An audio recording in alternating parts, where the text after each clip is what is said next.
Genesis chapter 21. The Lord visited Sarah as he had said, and the Lord did to Sarah as he had spoken.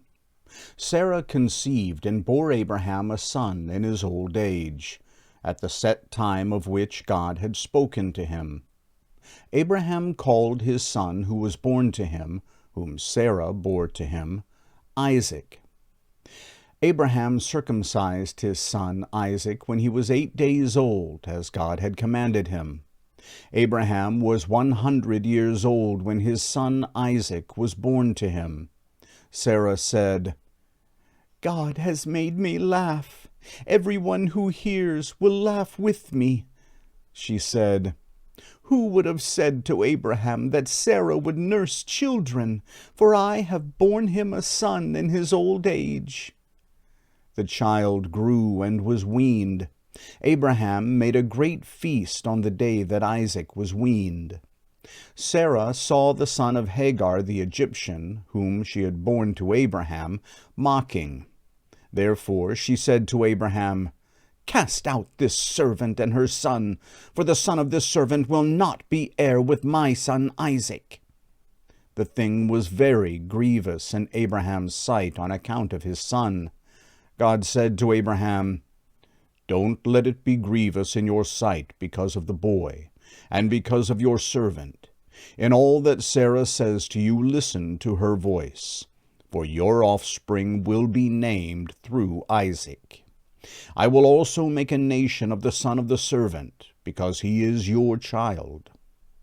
Abraham rose up early in the morning, and took bread and a container of water, and gave it to Hagar, putting it on her shoulder, and gave her the child, and sent her away. She departed and wandered in the wilderness of Beersheba. The water in the container was spent, and she put the child under one of the shrubs. She went and sat down opposite him, a good way off, about a bowshot away, for she said, "Don't let me see the death of the child." She sat opposite him and lifted up her voice and wept. God heard the voice of the boy. The angel of God called to Hagar out of the sky and said to her, "What troubles you, Hagar? Don't be afraid, for God has heard the voice of the boy where he is. Get up, lift up the boy and hold him with your hand, for I will make him a great nation." God opened her eyes, and she saw a well of water. She went and filled the container with water and gave the boy a drink. God was with the boy, and he grew. He lived in the wilderness, and as he grew up, he became an archer.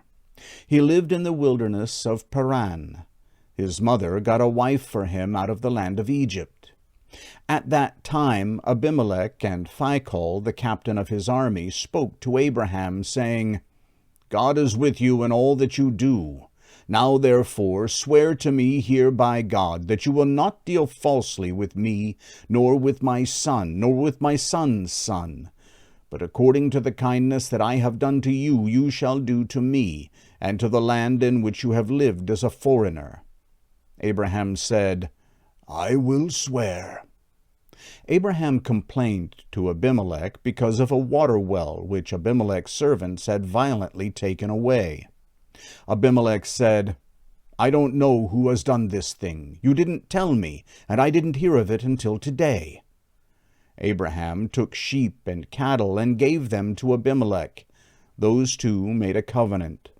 Abraham set 7 ewe lambs of the flock by themselves. Abimelech said to Abraham, "What do these 7 ewe lambs which you have set by themselves mean?" He said, "You shall take these 7 ewe lambs from my hand, that it may be a witness to me that I have dug this well." Therefore he called that place Beersheba, because they both swore an oath there. So they made a covenant at Beersheba. Abimelech rose up with Phicol, the commander of his army, and they returned into the land of the Philistines. Abraham planted a tamarisk tree in Beersheba, and there he called on the name of the Lord, the everlasting God. Abraham lived as a foreigner in the land of the Philistines many days.